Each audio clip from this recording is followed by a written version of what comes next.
महाकुंभ का पावन अवसर था, जहां करोड़ों श्रद्धालु पवित्र गंगा में डुबकी लगाकर अपने पापों का प्रायश्चित कर रहे थे।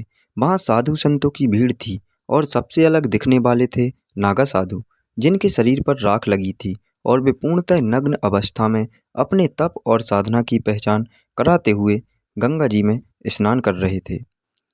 अचानक महाकुंभ के इस विशाल मेले में एक दिव्य घटना घटित हुई। अचानक आकाश में घनघोर बादल छा गए और धरती पर हल्की बूंदाबांदी शुरू हो गई। यह एक संकेत था कि भगवान शिव का आगमन निकट था। भक्तों की भीड़ में एक अद्भुत और शक्तिशाली आकृति प्रकट हुई। भगवान शिव स्वयं, उनकी जटाएं खुली हुई थीं, गले में सर्प लिपटा था और हाथ में त्रिशूल लिए हुए वे सीधे गंगा की ओर बढ़ रहे थे। उनके आते ही वातावरण में एक अद्भुत ऊर्जा का संचार हो गया। गंगा का जल और भी पवित्र प्रतीत होने लगा और चारों ओर से हर हर महादेव के नारे गूंजने लगे। भगवान शिव ने एक धीमी मुस्कान के साथ नागा साधुओं की ओर देखा और अपने संकेत से उन्हें गंगा स्नान के लिए आमंत्रित किया।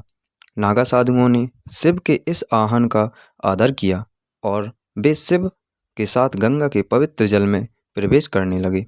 भगवान शिव नागा साधुओं के साथ गंगा में उतरे। साधु उनकी ओर देखते हुए मंत्रमुग्ध हो गए, जैसे वे वर्षों से उनकी प्रतीक्षा कर रहे हों। शिव ने गंगा में स्नान किया और उनके साथ नागा साधु भी गहरे ध्यान में मग्न हो गए। यह दृश्य मानो समय के परे था। एक पल के लिए हर कोई स्थिर था और वहाँ सिर्फ शिव की महिमा और गंगा की पवित्रता थी। भगवान शिव ने स्नान के बाद हाथ उठाकर सभी को आशीर्वाद दिया और फिर उसी प्रकार अदृश्य हो गए जैसे वे आए थे। लोग इस अलौकिक अनुभव को देखकर धन्य हो गए।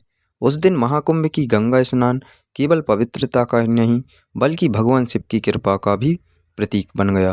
दोस्तों, जानकारी अच्छी लगी हो तो वीडियो को लाइक और चैनल को सब्सक्राइब जरूर कर दें।